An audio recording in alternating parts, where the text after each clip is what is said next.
Hi Poppets. This one is a subject that's come up a lot for me lately. I knew I wanted to do a video today, but I couldn't really decide what the subject should be. I have a long list of things that I do want to talk about, but I didn't really feel resonated with any of the things on that list today. But I had some time, so I thought I really want to put something out there and engage with people, but I need to work out what it is that's really happening for me at the moment that I can really tap into, that I can talk about from heart level, I suppose. And this kind of dawned on me, something that I've been thinking about on and off for a couple of weeks. I don't know if I'm alone here, but do you ever get those times in your life where you find that everybody is coming to you almost simultaneously for advice and guidance? And I'm not talking about from a business perspective here, because I know that I'm a qualified spiritual counsellor. I read tarot. I have a small business on Etsy. I'm not talking about that side of things. I'm talking about in your personal life, in your private life. Do you ever find that sometimes it's like everybody seems to need you at once? It's strange. Loads of people come out of the woodwork, like old friends that you very rarely hear from, or in fact that you only hear from when they seem to need some kind of guidance or help, or when they seem to be at a transitory stage in their life. Friends of friends, people that you only met once or twice, and then they kind of message you on Facebook or text you and say, "Hi, I know I don't really know you that well, but you seem like the kind of person I can say this to." I've had so much of that in the last month or so. It's been quite overwhelming, actually. I've got a couple of message threads on Facebook that I need to get back to. The thing is, with me and my personal page on Facebook, with the Four Queens page, I actually turned the message capability off after a while. You can have message capability on a, I don't like to say fan page, but on one of those pages that you like and such, you can have message capability, but I had to turn it off because I had so many people asking me to give them free readings, and I felt really bad because I was just putting out a kind of automatic copy and paste reply saying, I only give free readings when I have time. Please check back on the page. I do give free readings every few months or so if I have some spare time, but it's not really something I do as a rule. And eventually I just thought, God, I need to turn the message capability off because this is getting out of hand.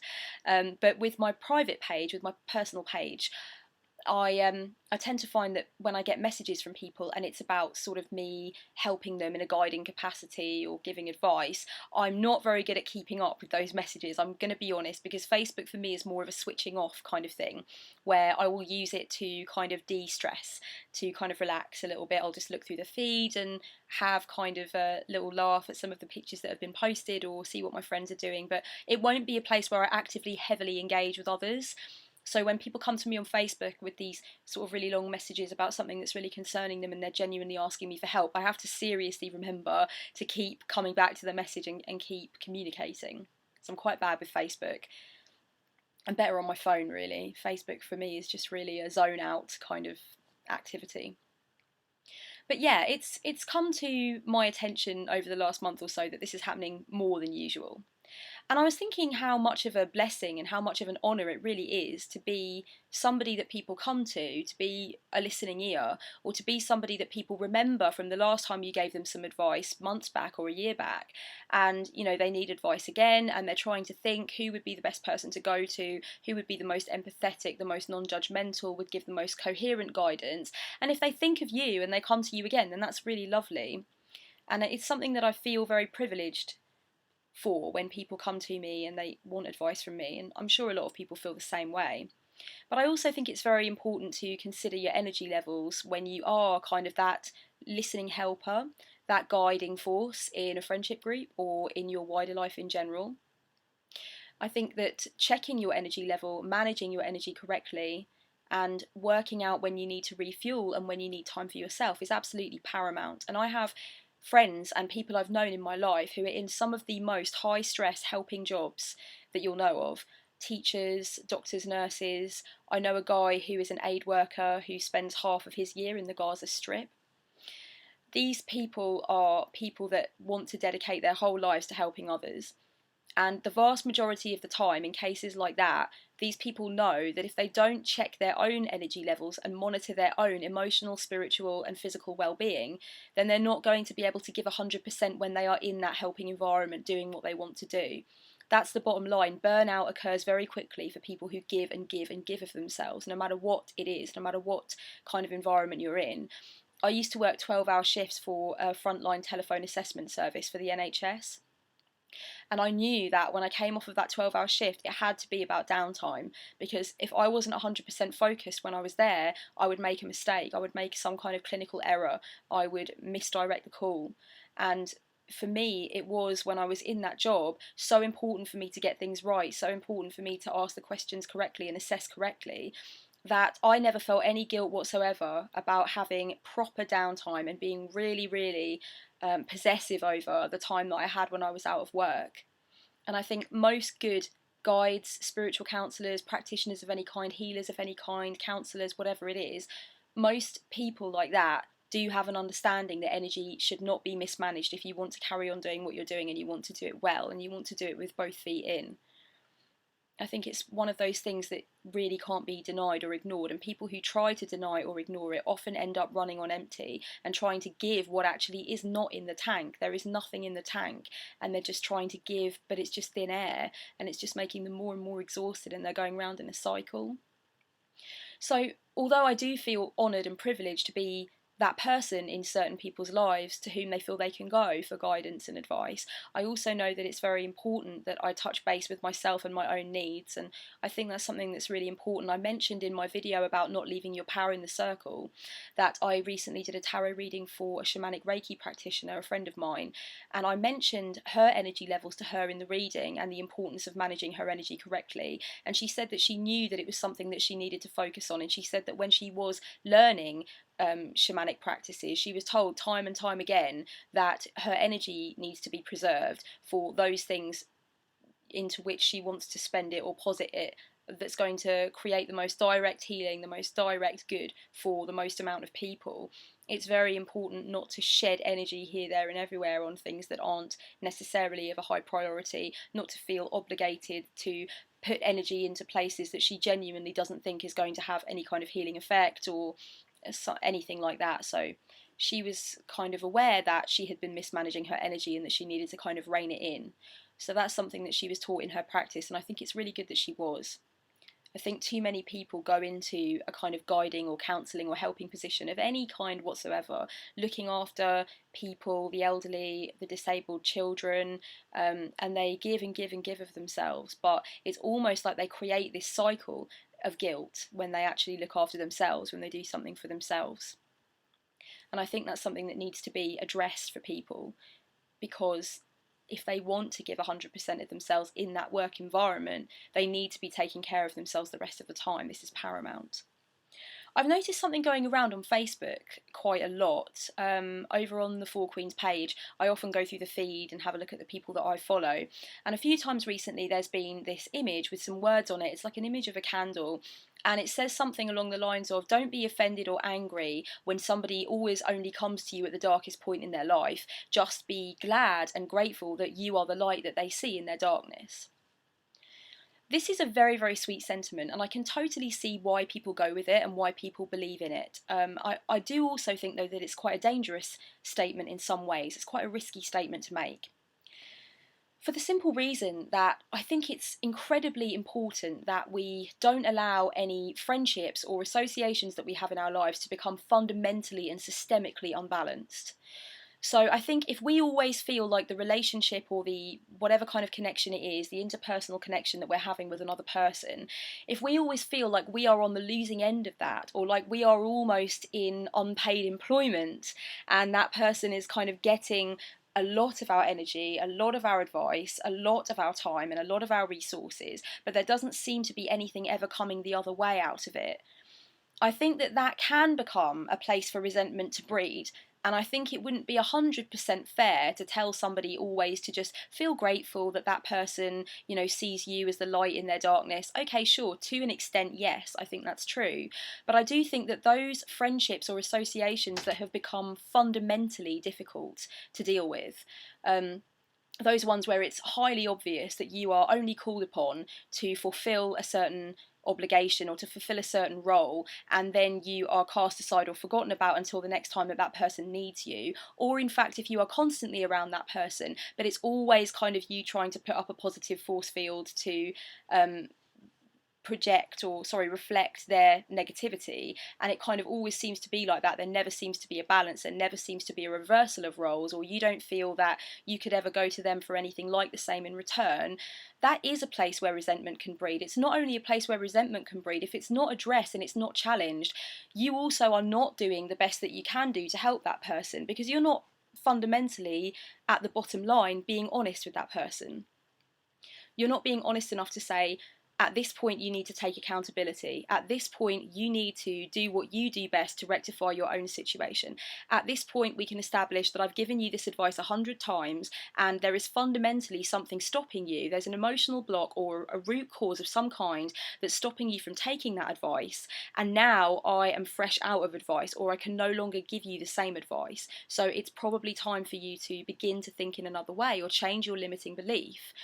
I think sometimes we are not able to be honest with people, even though we are aware that they should be taking accountability for their own actions and that there's nothing else that we can do for them. And sometimes, my mum always tends to say that sometimes when we have been somebody's helper for a long, long time, and in fact they are only absorbing the words that we say, but they're not absorbing their meaning, and they're not actually positing the meaning into their own lives in an effective way, then we are basically just becoming the rescuer, or we are becoming the safe haven. We're becoming the place that they can come to offload, to vent, and to hide from the reality of whatever it is they're facing.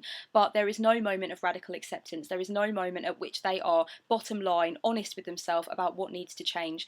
In fact, they just go back into their life and it's like none of the advice that you posited or none of the guidance that you offered even happened. So I think at some point there needs to be a moment of honesty between you and that person who you feel is constantly draining you but not really taking anything away from the advice you're giving. The best and kindest thing that you can do for them is to be honest. And I think that image on Facebook is such a beautiful image, and yes, you should feel blessed, you should feel honoured when people in your life think of you as somebody that they can go to and get some non-judgmental advice and get some empathy. If you are thought of in those terms, then I think that's a beautiful thing, but I think also you need to address when something is becoming systemically unfair, or when something is actually not helpful to the person that feels that you're helping them. It's not helpful for you to just posit advice and be the listening ear and be the shoulder to cry on year after year after year if nothing is fundamentally changing. It's actually much more helpful to bring up ideas of responsibility, accountability, and independence for that person. So I think that's what I wanted to say. I wanted to say that I feel there's a middle ground, and I feel that sometimes when something like that is posted on Facebook and it's kind of it seems to be very kind of one size fits all, sometimes I do look at it and break it down into different circumstances, different situations, and how the meaning could change. So I wanted to talk about that. I also wanted to talk about being a spiritual practitioner of any kind, or being part of any kind of spiritual pathway. I think it's important when you're helping people and guiding people to think of it as part of your magical working, because in a sense it really is a very kind of direct healing force that you have when you generate some kind of energy that pulls people towards you for advice, for counselling, for guidance.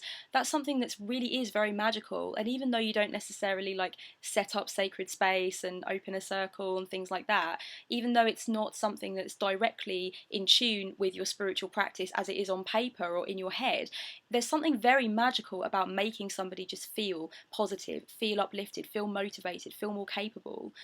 And that's another thing that I tend to think when I am feeling that someone's come to me with something that might be very difficult to address, or it might be very lengthy to address, or I'm not sure that I have the time in my schedule or whatever. I always think to myself, no, this is a magical act. This is somebody calling you to them right now who really needs your specific viewpoint, your specific advice. Of all the people in their life that they could have come to, they've come to you. So don't let yourself down and don't fall short. Actually do something about this that's going to have a magical quality to it that they're going to really get something out of. So that's something that really makes a lot of sense to me and makes me feel so great about doing that for people. I blogged yesterday about taking your own advice, and I just want to talk about this briefly here. A lot of people who fulfill a role of guidance or a role of counselling of any kind, a lot of people who are viewed as the listening ear or viewed as somebody that someone can go to in confidence, often posit a lot of absolute gold dust advice. You know, I'm talking the kind of advice that some people go off and pay for. You can find that one person in your life who is going to give you that for free, and it's just going to be wrapped up in this really eloquent, lovely box tied up with a ribbon of pure truth. Like, some people are just prophets for decent advice, for personal development, for transitory periods in your life, for crisis points. These people just have these little nuggets of gold in them, but they often don't listen to their own advice. They don't take of their own gold. They don't mine their own gold. They give it to other people, but when it comes to actually putting it into action in their own lives, a lot of people don't. And I see that a lot with some of the people in my life whom I trust with my deepest secrets and my very high priority concerns. A lot of the time with some of my closest friends, I say to them, when they give me amazing advice, when they tell me to stand up for myself, to be empowered, to believe in myself, to go forward with confidence, I often say to myself, to them at the end of the conversation, you need to take your own advice on that, for that situation that you're in, because you're being undervalued or you're scared to go forward. And you know, if you've got it in you to say that to me from heart level, then you need to do it from your heart level. And often it kind of really baffles them and throws them, because they didn't think about it like that. Of course, they're going to be there for me. They love me. They want to challenge my perceptions. They want to get me thinking in a new way. They want me to believe in myself. But they often don't recognise when they themselves are unable to posit that advice and listen to themselves say it. Taking your own advice is very important. If you think about the last piece of amazing advice that you gave to somebody, the last time that you really helped somebody and challenged them or asked them to stand in their power, think about the words that you said and think about how you can flip them onto yourself and relate them to your own life and put them into action in your own life. Because that is going to be so nurturing when you realise that you can be your own best friend, when you realise that you have something to say to yourself that somebody else might not even have challenged you on, might not even have been aware that you needed at that time.